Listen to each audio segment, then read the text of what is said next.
Hello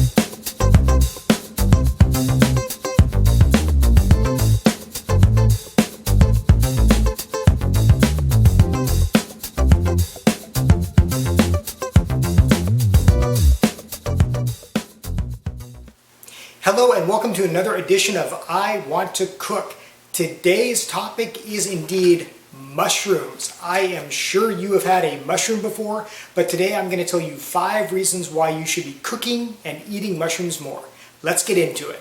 So the first reason you should be eating more of these guys and cooking with them is flavor. Mushrooms have a special property called umami.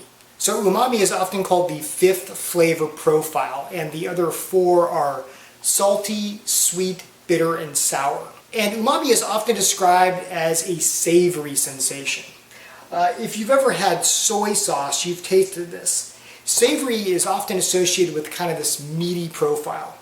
But here's the beautiful thing about mushrooms. Their secret ingredient, the reason they have this umami flavor profile, is because they have glutamate, and glutamate is a natural form of MSG.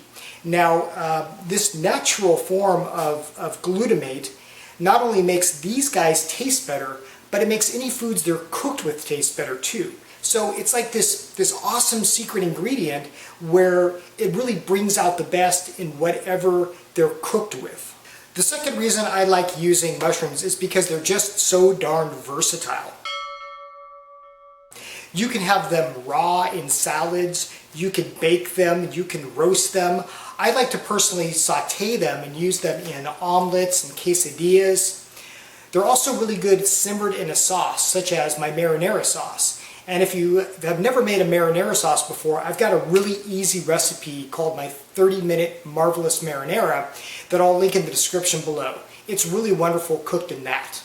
Mushrooms are also a really good substitute for meat. So if you have a vegetarian friend, or if you're just trying to have less meat in your diet, mushrooms act as a really good substitute, surprisingly so. You might have seen this in the big portobello mushrooms. Those are those huge, big, disc-shaped mushrooms. Usually you have the top, and what you can do is you can actually substitute those for a burger patty. And you can grill them. They stand up to a lot of heat, and they're really versatile and a great substitute for, let's say, a burger. The third reason I like using mushrooms and recommend cooking with them is that they're really inexpensive. A package like this costs maybe $3, and they can actually go a pretty long way.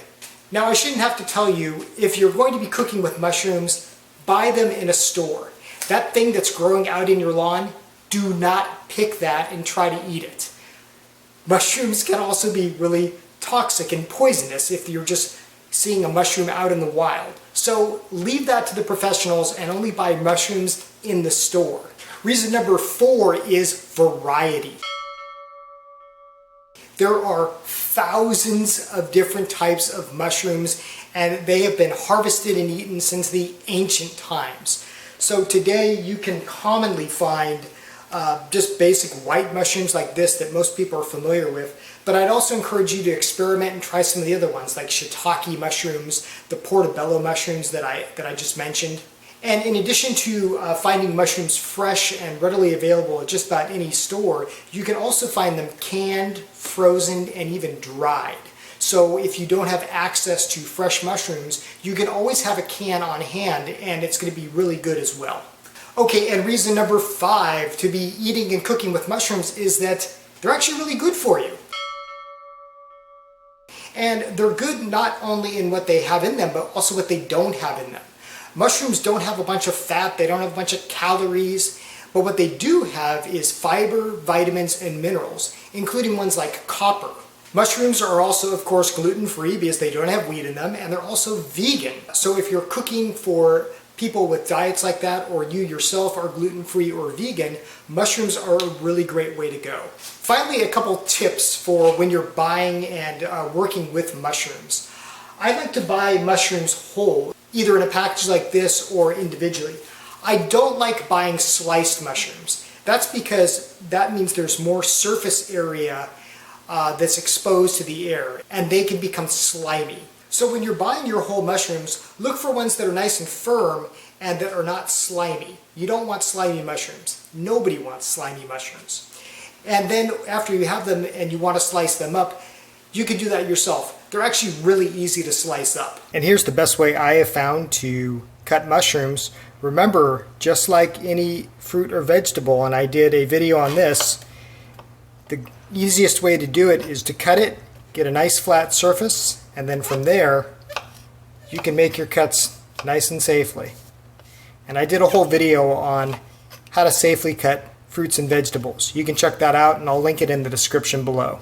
You will want to clean your mushrooms because they do tend to have some dirt on them, even the ones that are packaged, and that's really easy. Just run them under some water, and then what I like to do is just take a little paper towel and just kind of brush off any excess dirt that might be on them. Be sure to get the tops and the bottoms, and then leave them out on a plate to dry. My favorite way of cooking mushrooms is just sauteing them really quickly in a non-stick skillet. I use a healthy amount of butter, and then I just cook them over about medium-low heat for about 5 to 7 minutes. That gets them nice and brown. They will really kind of shrivel in size, but what they're also doing is condensing all that flavor.